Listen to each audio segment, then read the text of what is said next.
Essa imagem é simplesmente uma das mais conhecidas no mundo. Ela representa hoje uma empresa que já chegou a valer US$ 1 trilhão e que, em meio a muitas polêmicas nos últimos anos, ainda possui entre seus produtos os mais desejados e cobiçados dos entusiastas de tecnologia. Pode-se dizer que não tem oferecido muita inovação nos últimos anos, e oferece produtos superfaturados em prol do design estético refinado e com cara de coisa caríssima, sem muitas funções surpreendentes. Consenso é que a Apple é uma empresa envolta em muitas lendas incríveis, histórias de superação e polêmicas, mas ainda assim desperta interesse de todos que apreciam e acompanham as evoluções tecnológicas atuais. Sem mais delongas, vamos à história da Apple. Devido a uma série de fatores que abrangem desde a sua filosofia de design estético até suas distintivas campanhas de publicidade, a Apple conquistou uma reputação única na indústria de eletrônicos de consumo. Isso inclui uma base de clientes altamente leais à empresa e à sua marca, especialmente nos Estados Unidos. Em 2008, a revista Fortune classificou a Apple como a empresa mais admirada nos Estados Unidos, e nos anos seguintes, também a mais admirada do mundo em 2008, 2009 e 2010. No entanto, a empresa também tem enfrentado críticas em relação aos seus contratos de trabalho, políticas ambientais e práticas comerciais, incluindo a origem dos materiais utilizados em seus produtos. Em um marco significativo, em 2 de agosto de 2018, a Apple se tornou a primeira empresa americana a alcançar um valor de mercado de US$ 1 trilhão. Como tudo começou? A garagem. A Apple Inc. teve seu início a partir do desejo de Stephen Wozniak de construir seu próprio computador. Inspirado pelos amigos do Homebrew Computer Club, um grupo na área da Bahia de São Francisco focado no Altair, Wozniak prontamente concebeu um plano para criar seu próprio microcomputador. Foi em 1975, quando o primeiro microcomputador comercialmente bem-sucedido, o Altair 8800, chegou ao mercado como um kit e usou o recém-inventado chip de microprocessador. No ano de 1976, a Hewlett-Packard Company, empresa ao qual Wozniak estagiava, não demonstrou interesse em seu projeto. Então, com 26 anos na época, juntou-se Steve Jobs, seu colega de classe do ensino médio de 21 anos, e mudaram suas operações de produção para a garagem da família Jobs. Nesse momento, Jobs e Wozniak decidiram nomear sua empresa de Apple. Para obter o capital necessário, Jobs vendeu sua minivan Volkswagen, enquanto Wozniak se desfez de sua calculadora programável. O primeiro modelo, o Apple One, era na verdade uma placa de circuito funcional. No entanto, devido à insistência de Jobs, a versão de 1977 evoluiu para uma máquina autônoma alojada em uma caixa de plástico moldado sob medida, o que a diferenciou das caixas de aço imponentes utilizadas por outras máquinas da época. O sucesso comercial. Embora fosse inexperiente no mundo empresarial, Jobs compreendeu que para fazer a empresa crescer, seria necessário ter uma gestão profissional e obter um financiamento substancial. Ele conseguiu persuadir Regis McKenna, um conhecido especialista em relações públicas na área de semicondutores, a representar a empresa. Além disso, assegurou um investimento de Michael Markkula, um veterano rico da Intel Corporation, que se tornou o principal acionista da Apple e uma figura influente no conselho de administração da empresa. A companhia experimentou um sucesso imediato. Com capacidade para armazenar e processar dados, o Apple II se tornou a escolha preferida de muitos programadores amadores. Em 1979, Dan Bricklin e Bob Frankston lançaram a primeira planilha para computadores pessoais, o VisiCalc, criando um software tão útil que impulsionou as vendas de hardware. Começa uma competição com a IBM em 1980. Apesar dos lucros e o porte da Apple terem crescido de forma excepcional, de fato, ao término de 1980, o valor de mercado da Apple estava próximo dos impressionantes US$ 2 bilhões, superando até mesmo a valorização da Ford. Logo se viu diante de uma concorrência significativa vinda da International Business Machines Corporation, a IBM.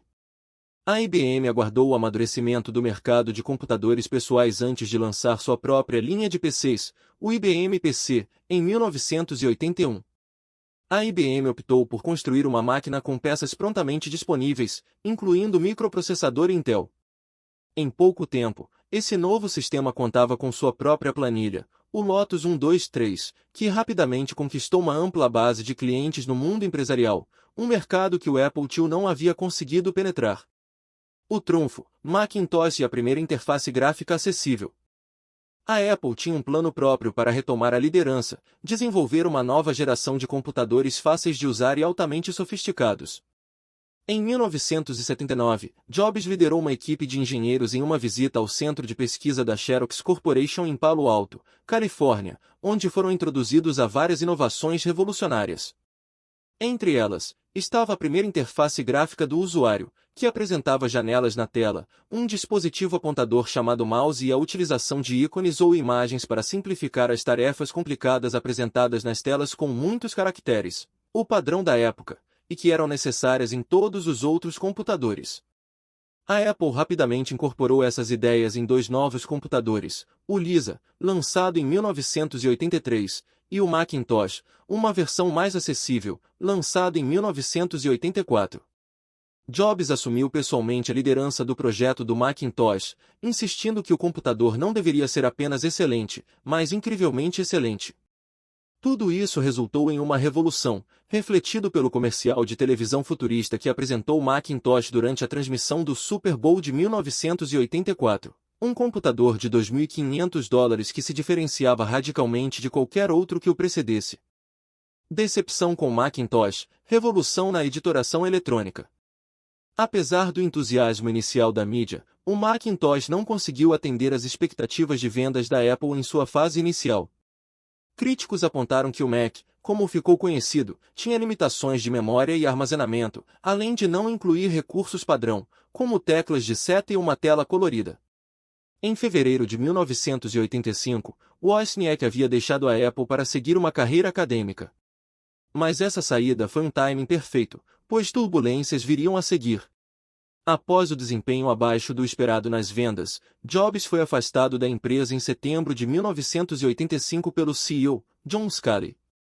Sob a liderança de Sculley, a Apple melhorou o Mac e introduziu, em 1985, uma impressora laser acessível, juntamente com o software PageMaker da Aldus Corporation.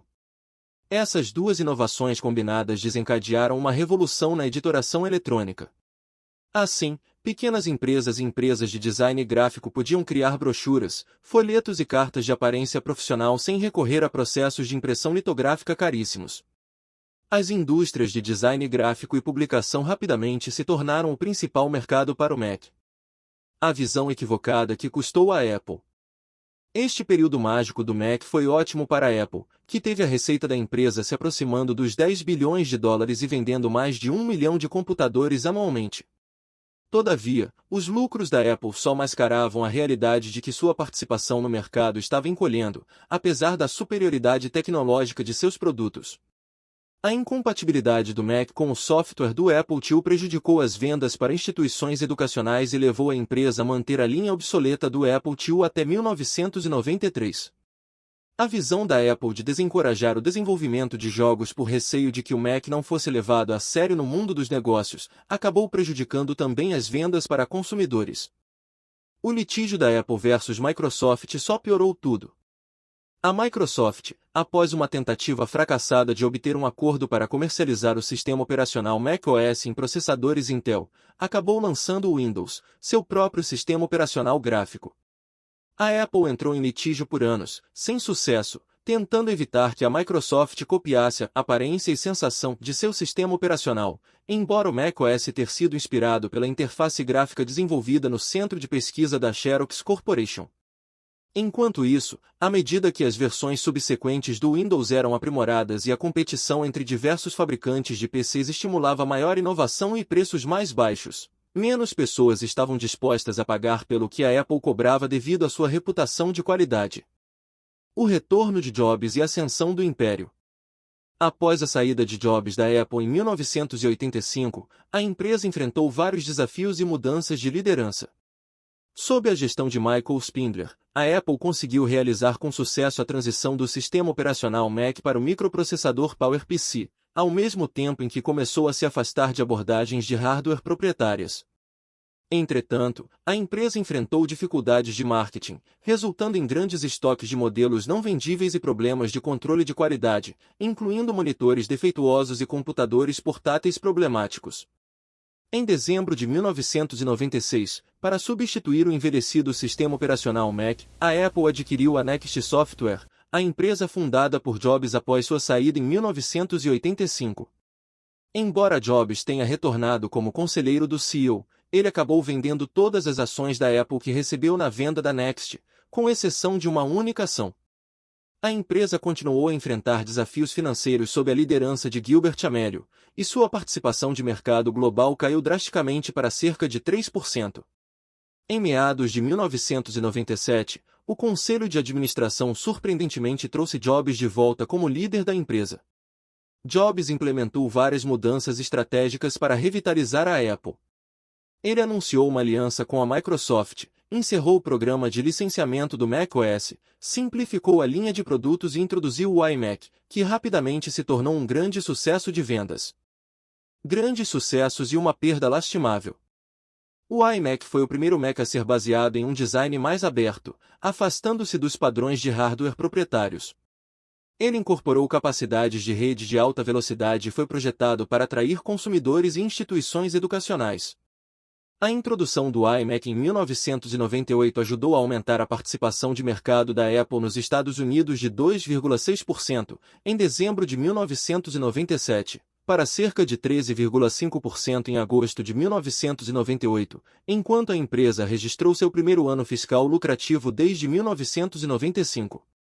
A linha de notebooks iBook surgiram em 1999 e duraram até 2006, ano da mudança de processadores dos Macintosh da linha PowerPC para a linha Intel. Em 2001, a Apple lançou o iTunes e o iPod, que se tornaram líderes de mercado no setor de música digital. Enquanto Steve Jobs se recuperava de uma cirurgia relacionada a um câncer no pâncreas, Tim Cook foi CEO da Apple por 2 meses em 2004. O MacBook foi lançado em 2006, sendo uma linha de computadores portáteis que substituiu as marcas PowerBook e iBook. A Apple também entrou no mercado de smartphones com o lançamento do iPhone em 2007, seguido pelo lançamento da App Store. O iPhone merece até um vídeo próprio, tamanha foi a influência deste aparelho na sociedade. Resumindo, Steve Jobs e o time de design da Apple conseguiram reunir tecnologias que já existiam em um aparelho que mudou completamente a forma como nos relacionamos, como enxergávamos a internet, como utilizamos tecnologias e até influenciou modelos de negócio. Em 2008 foi lançado o MacBook Air, foi projetado como o notebook mais fino do mundo, e que teve uma apresentação icônica de Steve Jobs tirando o aparelho de um envelope de escritório. O impacto deste lançamento foi tão forte, que obrigou as concorrentes a investir para criar notebooks, abrindo uma categoria nova de laptop.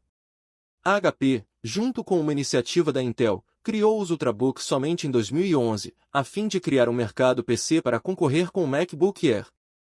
A saúde de Jobs começou a dar sinais de que estava declinando muito, fazendo com que Tim Cook novamente, em 2009, atuasse como CEO da Apple, por vários meses, enquanto Steve Jobs teve que tirar uma licença para um transplante de fígado.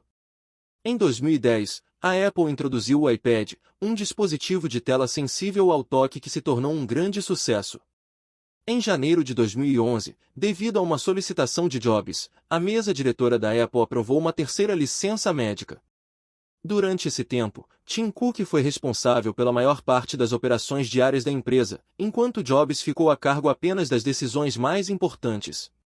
Entretanto, em 24 de agosto de 2011, Tim Cook foi convidado por Steve Jobs para ser o próximo CEO da Apple, depois de Jobs renunciar ao cargo. Infelizmente, em 5 de outubro de 2011, Steve Jobs morre aos 56 anos, vítima de um câncer no pâncreas. A era Tim Cook.